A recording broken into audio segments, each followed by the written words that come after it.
Hello বন্ধুরা, চলছে পানি উন্নয়ন বোর্ড ঢাকা ওয়াসা এর কাজ। এটা হলো নারায়ণগঞ্জ জেলা, রূপগঞ্জ থানা, তারাব পৌরসভা, গন্ধবপুর গ্রাম, তালতলা মোড়। দেখেন এখানে অবস্থিত ঢাকা ওয়াসা। যেই ঢাকা ওয়াসা মেঘনা থেকে পানি আনছে, সেই পানি ওয়াশ করে ঢাকার মানুষের পানি সংকটের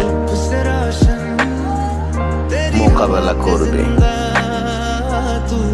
আপনারা দেখতে পাচ্ছেন কাজ চলছে দ্রুত গতিতে। কাজ চলাকালীন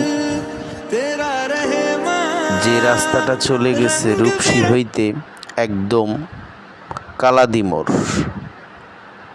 এই রাস্তায় খুব একটা জ্যামের সম্মুখীন হচ্ছে মানুষ। দূরপাল্লার গাড়িগুলো এখান দিয়ে আসা যাওয়া করে, এক পাশ ছেড়ে আরেক পাশ ছেড়ে এভাবেই গাড়িগুলা ছেড়ে দেওয়া হচ্ছে। এ রাস্তায় মানুষের একটু ভোগান্তি হচ্ছে বটে। দেশের উন্নয়ন কোনো কাজ করতে গেলে তো ভোগান্তি কিছু পোয়াতেই হয়। রাস্তার নিচ দিয়ে বিশাল পাইপ নেওয়া হবে, এই কারণে রাস্তা খোঁড়া হচ্ছে, আবার এক পাশ দিয়ে আবার বন্ধ করে আবার আরেক পাশ খোঁড়া হচ্ছে। তো আশা করি ঢাকা ওয়াসার কাজ দ্রুত গতিতে এগুচ্ছে।